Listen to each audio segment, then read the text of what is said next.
In many cases, when you have a team, there may be some processes that need approvals from supervisors, and that's where Sepi forms come in. You can create any type of form and add approval workflow steps to it so that members of your team can easily make requests online and have them approved or rejected. To create a form, go to Admin under the sidebar and click Forms. Here you will see your forms and their statuses. Click Create a new form.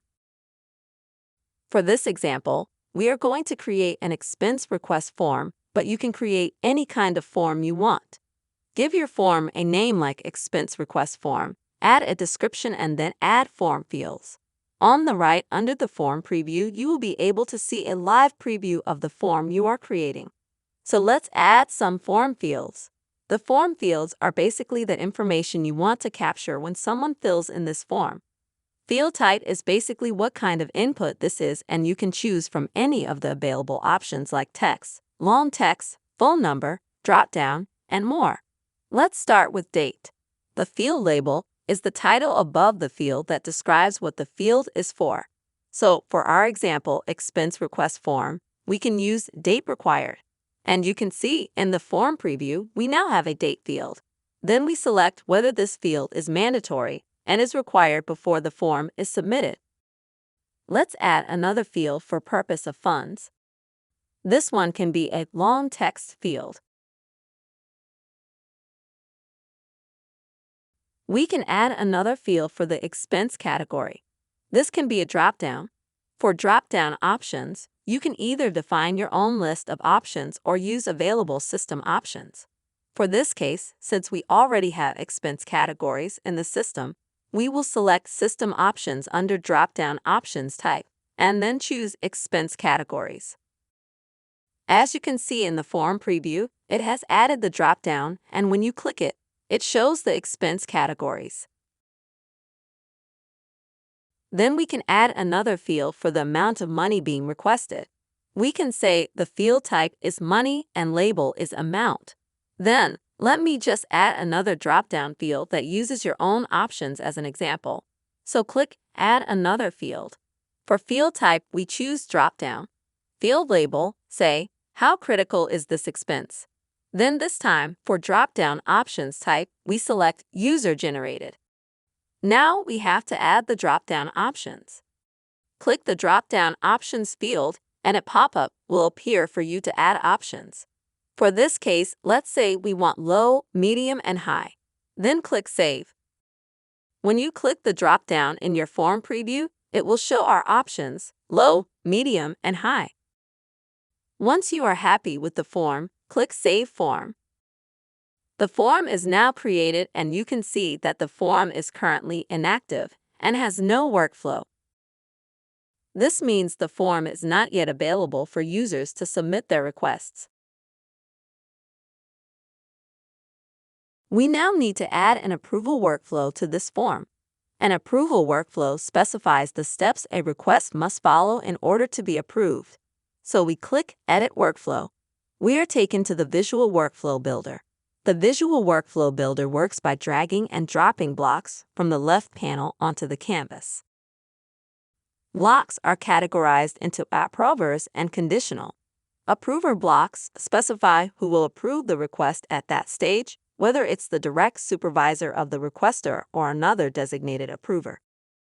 Conditional blocks determine the workflow's path based on the specific conditions you've set. Let's see it in action. So for our expense request, we can say that the first approver should be the direct supervisor of the requester. You simply drag the supervisor block from the Blocks panel on the left and drop it near the block already in the canvas. Then from there, we might want to check certain conditions in order to determine the next approver. We need a conditional block for this. So in the Blocks panel, we select the Conditional tab and drag the if/else block and attach it to the last supervisor block. Notice that another panel opens up on the right. We use this to define the conditions. Starting with the condition type. All conditions below means that all of the conditions we are going to add must be met for the result to evaluate to yes. Any one of the conditions means that the result will evaluate to yes if at least one of the conditions is met. For this one, we can say, all conditions. Then, we begin adding the conditions. The conditions are based on the fields of the form we are creating this workflow under. So we can add a condition for the amount. Say, if the amount is greater than a certain figure. We can add another condition to check how critical the expense is. So maybe, if it is high, and save, the conditions will now be displayed in the block, allowing us to define the actions for both yes and no outcomes. Simply drag the yes and no blocks to the if/else like this.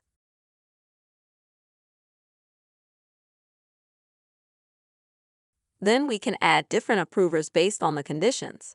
So we go to the Approvers tab in the Blocks pane and drag Approver Account.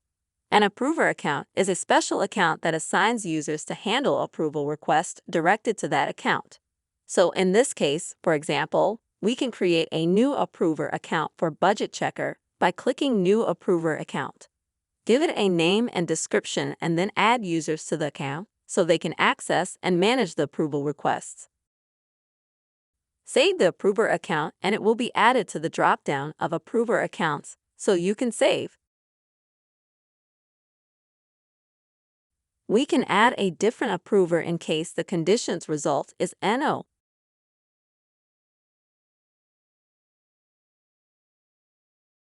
When you are happy with the workflow, click Save this workflow in the top right corner. Now you can go back to the form details and you will notice that this form now has workflow set to yes. To make this form accessible to others in the team, simply turn the workflow to active and the form to active as well. Your team can now access the forms and submit requests by going to the sidebar and clicking My Requests. Under My Requests, you can see all the requests that you have made and their approval status. To make a new request, click New Request, select the form, and fill in the details. Once this request form is submitted, it will go through the predefined workflow steps for approval. On the Request Details page, you can see the timeline of the steps the request has undergone. Approvers at each stage will be notified to review the request and either approve or reject it. Approvers can access and manage tasks from the Approval Tasks section in the sidebar. An approval task has the options to reject, approve, or request clarification.